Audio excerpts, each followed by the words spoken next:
Kurt na belated happy birthday kuno kay Lolo Icol Danilo Haud. Morning lang sa Purok Dulunan, Hacienda Guba, Central Maaw. Salamat kid. Belated happy birthday, Haud. Haud. Haud na siya kuan kay Meso na may makilala ko nga pamilya mo, Haud family. Haud. Manugkwatas la. Puro manugtukar kag mga kuan la, mga musicians. Yes. Nakilala ko na sila. Hello sa inyo dira. Good morning. Kay Lani Villoga Waringon. Good morning man. Good morning man dira kay Ma'am Luisa Melos kay Sir Melchor. For sure biyahe naman sila kay amo ning adlaw sang ila papagsimba. Oh, kag kay Chaindring da may aga, no? Sa akong classmate bala kay Lilian Bermudez. Good morning. Ay, ano to man? Ano man? Oh, ano man? Padala. So, tunaw naman itong padala sa inyo. Ano naman? Matunaw, mga balapan. Oh, Natuto sa lakyan ko na. Nancy, pero ugon mo gito. Pero gato na na, ibe. Kahit gito may init na bala. Natunaw. Sa sano pa to ang tuod? Di ba kahapon sa ugto? Kaya nag-lunch kami kahapon. Oo. Kagapon sa ugto. Tapos nagkalasubayan na to. Oh my goodness. Sige, standby na rin sa balita lokal.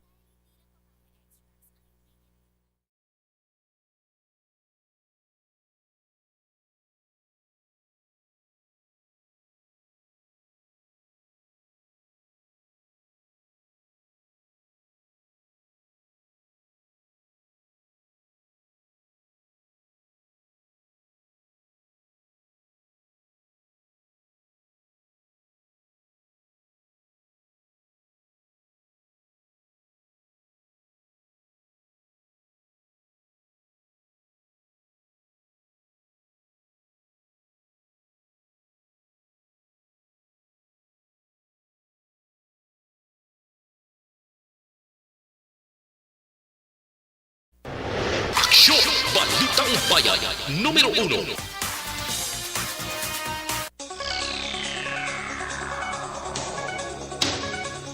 Sa detalye na sa ato nagapanguna ng mga balita lokal, patay ang anay preso matapos ginlutang sang motor riding suspect sa Purok Kingfisher sa Barangay 16 Siyudad sa Bacolod, malas 12:45 ang takna kahapon nga adlaw Biyernes.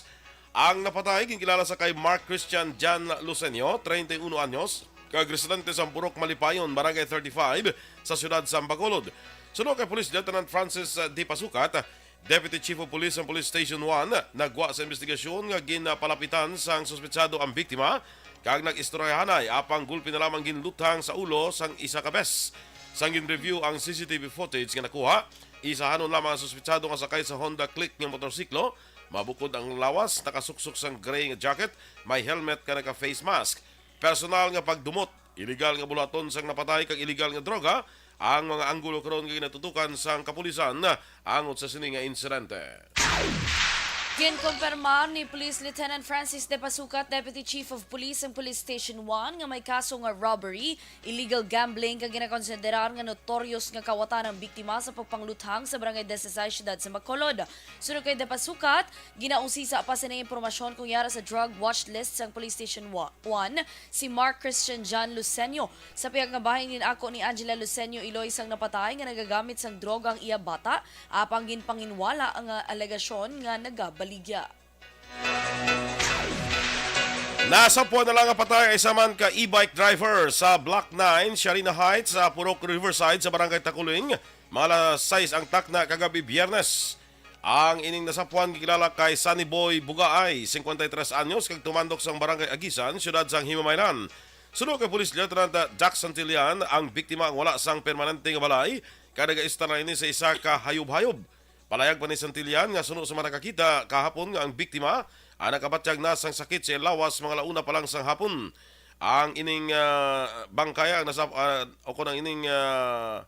nasapuan ang nagasuprer sang high blood kag diabetes samtang sa pagchekyar sang responders naibaluan nga secondary to cardiac arrest ang ginkamatay sang biktima. Patay ang driver kag helper sini matapos nagasangit sa kuryente mataas nga karga sa ila truck sa Purok Kalong-Kalong Diversion Road, Barangay Cabahog, Syudad sang Cadiz, las 11:40 sang aga Biyernes. Ang napatay nga driver ginkilala sa kay Eddie Dehito, 49 anyos, kag ginkilala naman ang helper kay Ronnie Antojado, 26. Sa pagpangusisa sang Cadiz City PNP, kargado sang tubo ang truck nga ginadala ni Dehito kag sang nakalabot sa lugar. Aksidente nga nasangit ang electrical wire nga ginapanangihan sang Northern Negros Electric Cooperative. Ginpanaugan sang duha gud sisaon apang sang ginkuha ang electrical wire nagkuryente ang mga ini. Gindala pa ang duha sa Sagay District Hospital apang gindeklarar nga dead on arrival sang attending physician.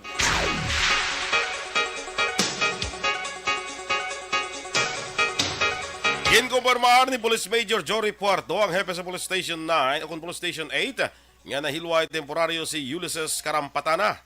Las 7 ang takna sang gabi Miyerkules, Nobyembre 23, matapos nagpiyansa sa 120,000 pesos para sa kaso nga homicide kag frustrated homicide. Suno kay Puerto, antes nahilway si Karampatana, adlaw sang Martes ang indala ini sa Police Station 8 kag inkuhaan sang mugshot, fingerprint kag iban pa. Manumduman nga si Karampatana ginatulo sa pila ka mga testigo nga among suspetsa akon among lutang sa isa ka scout ranger si PFC Edmark Iwayan nga nagresulta sa kamatayon sang katapos sang army. Pagkapilas naman sa tag-iya sang Tulips Resto Bar nga si Jobert Vicen.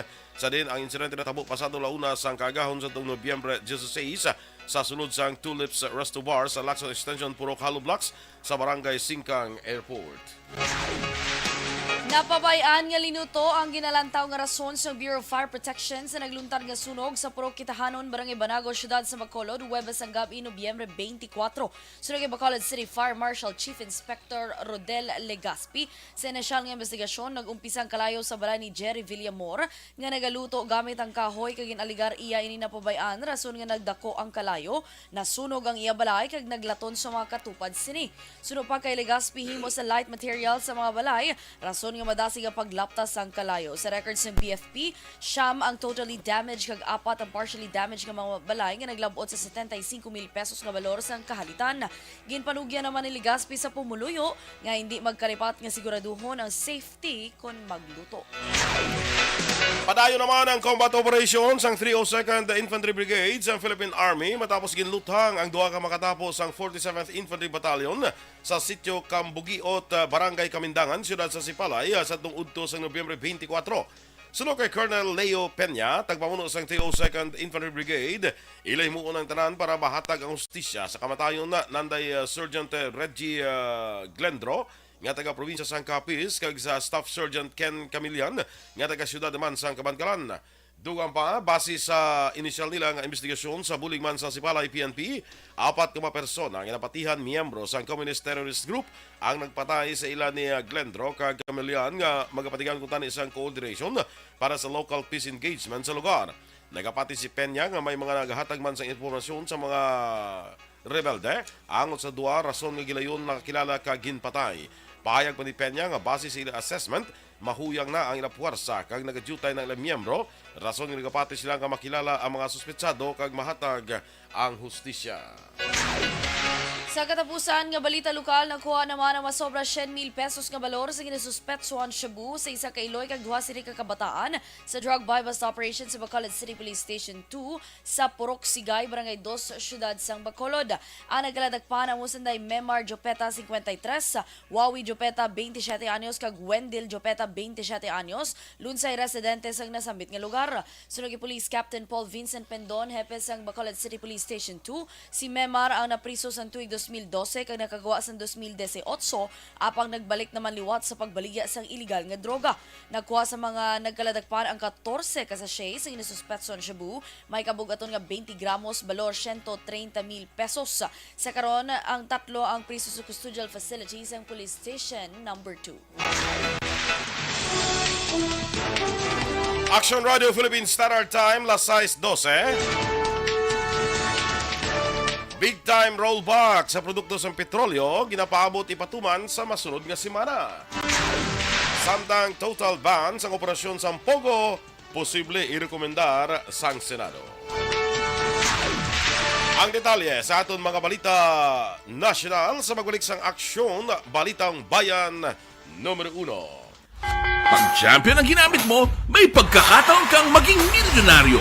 Champion na, milyonaryo pa! Ilagay sa isang papel ang iyong name, age, address, phone number at pirmahan. Ilagay sa isang white legal-sized envelope at lakipan ng alinman sa mga required proof of purchase. Kasama dito ang tamang bilang ng empty sachets, wrappers at mga pouch ng Champion Superpower Detergent at Champion Antibacterial Fabricon. Sa labas ng envelope, ilagay ang promo title, ang POP na ginamit at MBC station na iyong pinakikinggan. At ihulog ang iyong entries sa mga drop boxes na makikita sa iyong mga favorite MBC radio stations. Mas maraming entries, mas malaki ang chance mong manalo. Mamimigay kami ng 1 million pesos sa ating grand draw at libo-libong piso pa in cash sa mga weekly draws na magaganap sa mga MBC radio stations nationwide. Champion na, milyonaryo pa. Champion, tapat po sa inyo. Brought to you by Champion Superpower Detergent with X-Stain Technology at Champion Antibacterial Fabric Conditioner.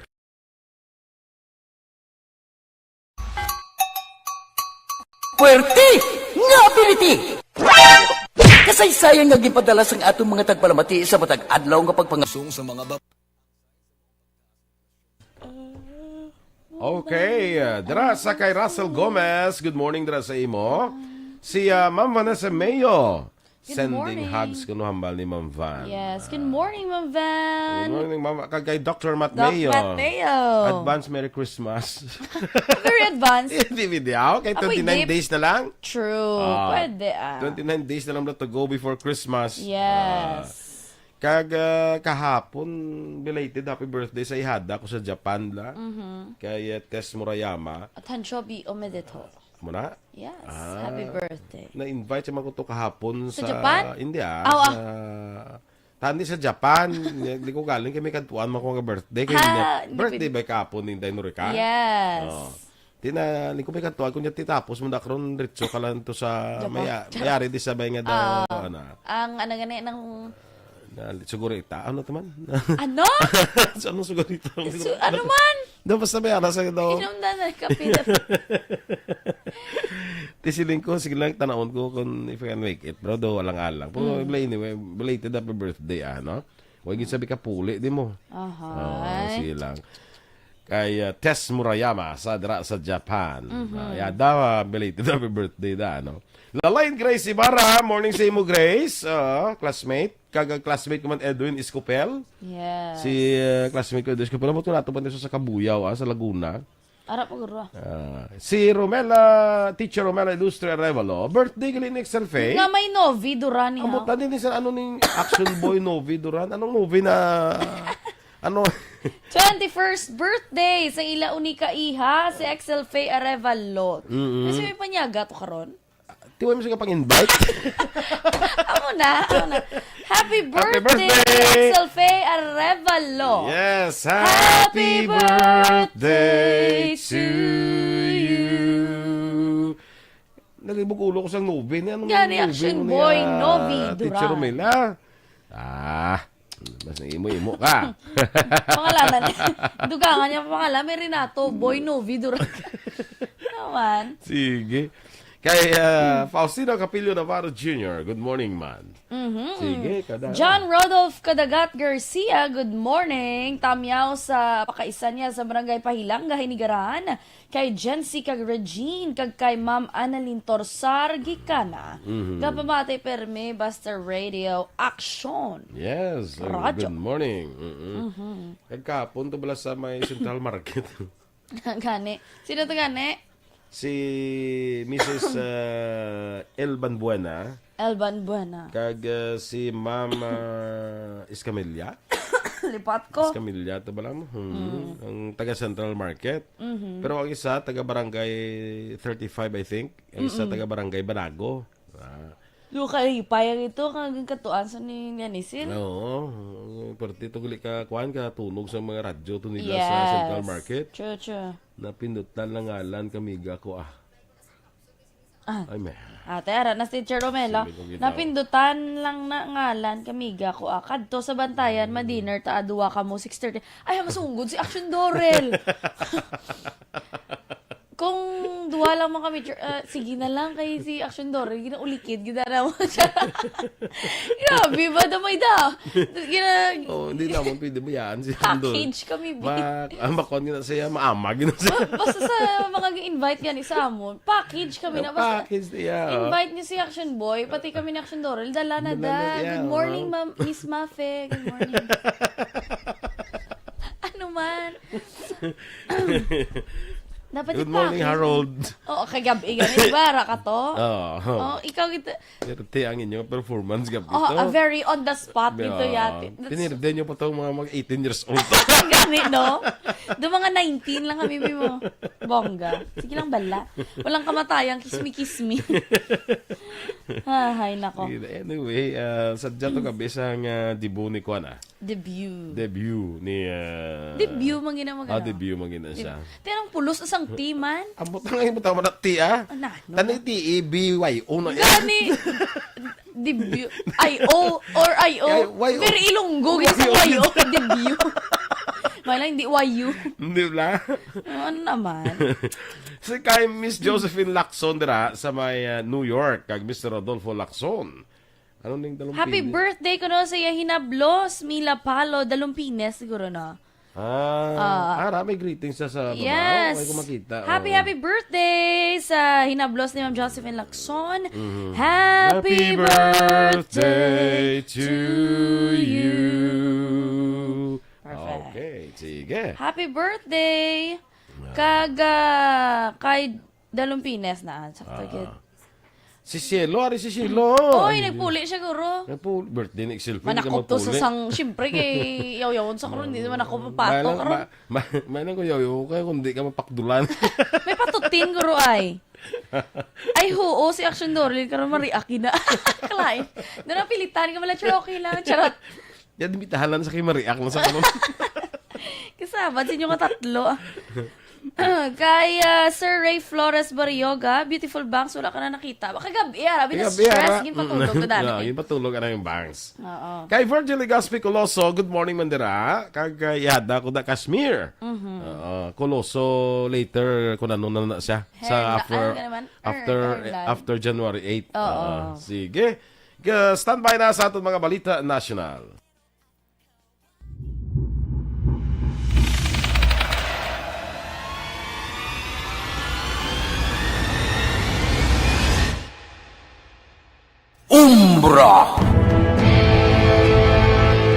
Umbra, mga misteryo, katingalahan, pantasya, kagkatanagaan sa likod sang mga langit. Mga kasaysayan sa dupa, subong kag mahimo sa palabuto, katulad sa mga Pinoy legendary story.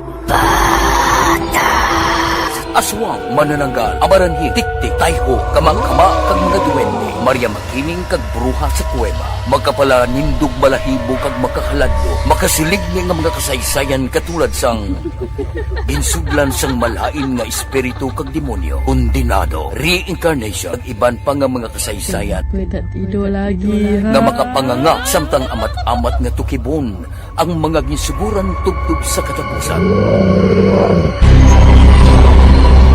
Mabatian kada aga pagkatapos ng drama Barangay 684.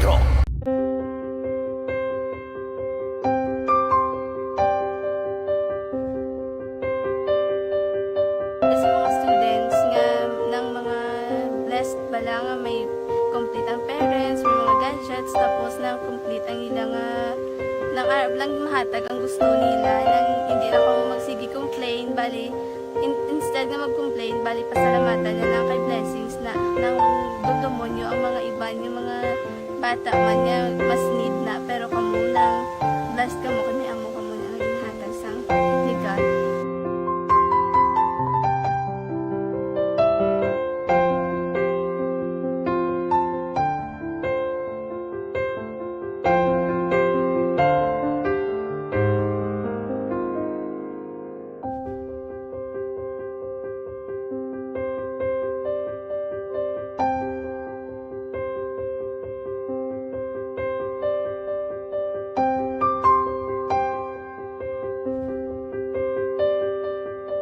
Numero 1.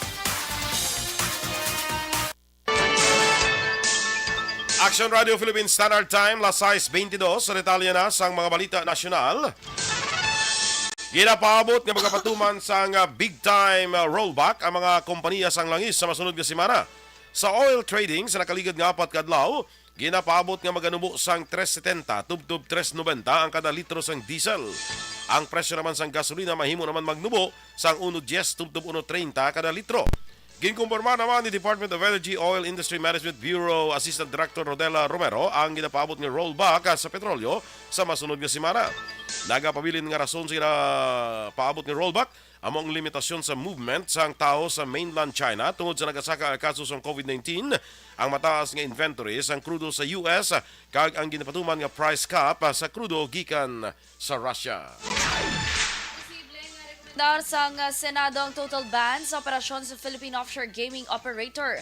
Ginpahag ni Senator Win Gatchalian, chairman sa Senate Ways and Means Committee, nga madamo pa sang nabulgar sa ilagin patigaan nga katapusan nga hearing pareho sang hindi husto nga nakolekta nga buwis sa Pogo tungod sa questionable nga kredibilidad sa third-party auditor. Sunod pa kay Gatchalian nga nagagawa nga mas dako ang gindeklarar sang Pogo sa Philippine Amusement Gaming Corporation samtang manubo naman sa Bureau of Internal Revenue. Angot sini hindi man kumbensido si Gatchalian sa ginpresentar nga roadmap sa pagkor nga ginaligar daw toilet paper lang tungod madamo ang roadmap nga wala mapatuman. Duga pa sa senador nga sa sulod sang duha ka semana mapagwa sila sang committee report sa issue kun bala dapat pa nga magpabilin kun idumili na ang Pogo. Nagpaandam naman ang Securities and Exchange Commission batok sa investment sa frutas, komida, sambuanga nga nagatanyag sang guaranteed returns nga 20% kada bulan sa social media.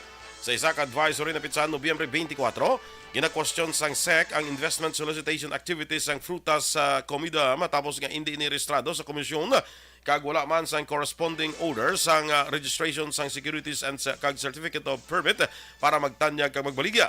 Makitan sa post ang frutas komida sa ilang Facebook page nga ginainganyo sa ang mga investors nga mag-invest sang 5,000 tubtub 50,000 pesos kabaylo sang 6,000 pesos tubtub 60,000 pesos kada bulan nga interest. Ang investments ginakolekta paagi sa online banking channels kag iban pa nga digital payment platforms. Ginumpisahan na sa Department of Health ang pag-istorya sa Department of Migrant Workers sa posibilidad nga pagbaylohan na isang programa sa mga pungsod nga nagakinahanglan sang healthcare workers. Sunod kay Health Officer in Charge under Dr. Maria Rosario Vergere, nga isa sa plano sang DMW ang maka-secure sa kasugtanan sa bilateral partners nga mga pungsod nga amo ang magapondo sa scholarship sa Pilipinas. Ining unang gintalakay sa pagsapol kay Presidente Ferdinand Marcos Jr. kaupod sa healthcare clusters and Private Sector Advisory Council sa DIN, ginpanumduman sa Chief Executive nga kinahanglan maghatag sa scholarships para sa mga nurses kag iban pa nga medical personnel.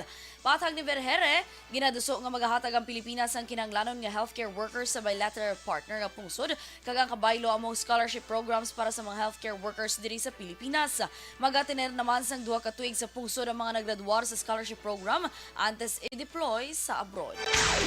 Ginkumpirma naman sa Department of Health nga nakasulod sa Pilipinas ang 14 ka kaso sa Omicron BQ1 subvariant sa COVID-19. Bagay nga highly immune evasive kag mas transmissible ikumparar sa iban. Ini ang ginkumpirmar ni DOH Officer in Charge Maria Rosario Vergere kadungan sa magpresentar sang resulta sa pinakabago nga genome sequencing sang UP Philippine Genome Center, Research Institute for Tropical Medicine kag San Lazaro Hospital halin Oktubre 28 to Nobyembre 19. Sunod sa report, 13 sa 14 ka BQ1 infections ang local cases ngalin sa Cordillera Administrative Region, Ilocos Region, Central Visayas kag National Capital Region. Wala pa man ginakumpirmar sa DOH kung returning overseas Filipino ang isa pa kanabilin nga kaso. Nagpanumdum naman si Vergere sa publiko nga magpabilin ang COVID-19 safety measures sa Pilipinas, dala na ang physical distancing, pagsuksok sang face mask, pagpabakuna kay iban pa, sa piyak nga optional ng pagsuksok sang face mask sa indoor kag outdoor areas sa karon. Sa dugang pang balita national kontra ang anti-drugs advocacy group sa ginaduso nga decriminalization sa pag-usar sa illegal nga droga kag nagpaandam sa posibilidad peligro nga idulot sa komunidad. Sunod kay anti-drug advocate laban pamilyang Pilipino chairperson Jonathan Morales, mayo lamang pamatian ang hagna pero ini isa ka kabuangan kon mapatuman. Duga pa ni Morales, kinahanglan nga mag-intra sa pag-evaluate ang mga psychologist o psychiatrist sa ginadusok nga hagna tungod ang mga ini ang may ihibalo sa dalagan sang utok sa mga drug users. Si Senator Ronald De La Rosa ang una nagpahayag nga luyag sini nga i-decriminalize ang pag-usar sa illegal nga droga sa tuyo nga masolusyonan ang kagutok sa mga prisuhan kag kabigon nga drug addiction bilang health issue tungod nagapati ini nga ang drug users dapat ginadala sa rehabilitation center. Nakiksapol naman si Justice Secretary sa Jesus Crispin Rimulya sa kilala nga forensic pathologist nga si Dr. Raquel Fortun kag isa pa ka anthropologist para sa pag-istoryanay sa manakitaan nga mga kalabera kag isa ka bagol sa excavation site sa compound sang Department of Justice. Una ang ipanugyan ni Fortun nga hindi paghilabtan ang mga kalabera in kaso nga may madiskubre pa sa palabuton. Ginpahag naman ni DOJ spokesman kang Assistant Secretary Miko Clavano nga may posibilidad nga yara o kung tatlo tubtob 5 ka tawo ang mga nakuha nga tulan o kung kalabera kag bagol. Sa katapusan nga balita national, wala gin kakas ni Pope Francis si Manila Archbishop Cardinal Luis Antonio Tagle bilang presidente sa Caritas Internationalis. Ginpahag ni Dr. Tony Labiao, Executive Secretary sa Caritas Philippines kag tiglawas ng Caritas Asia. Nag-timing lang nagpagwa sang decree ang Santo Papa sa pagbakante sa mga opisyal sa ilang posisyon bilang preparasyon sa naghilapit ng eleksyon sa Confederation masunod nga tuig. Suno man kay Father Labiao nga wala dapat sang mangin intriga angot diri tungod na tala na gid man nga matapos na ang termino ni Cardinal Tagle kag ining base man sa proseso sa diin. Duha lamang siya ka termino nga pwede magpungko bilang presidente sang Caritas kag hindi na pwede mailihir liwat. Aksyon Radio Philippine Standard Time na size 29 kag happy birthday anay dira sa kay Victoria Herle o kon Herla. Halin ini sa kay Iron Lu del Rosario sa Riyadh, Saudi Arabia. Si mama niyo Victoria Herla, happy birthday. Happy birthday to you. Sige, Mary Andioso, kag classmate ko Teresa Linaha kayo, good morning. Pare ko Gilbert da, good morning man. Standby na sa Action Report second portion. Upod ka Action Fred Salanga, balikay kita sa Action Balita Morning Edition. Upod ka po sa inyo news team. Aksyon Eden Aboso. Kag Action Boy Duran. Una sa balita, una sa aksyon. Sa Bacolod Action Radio. Life Extension, Vitamin D3.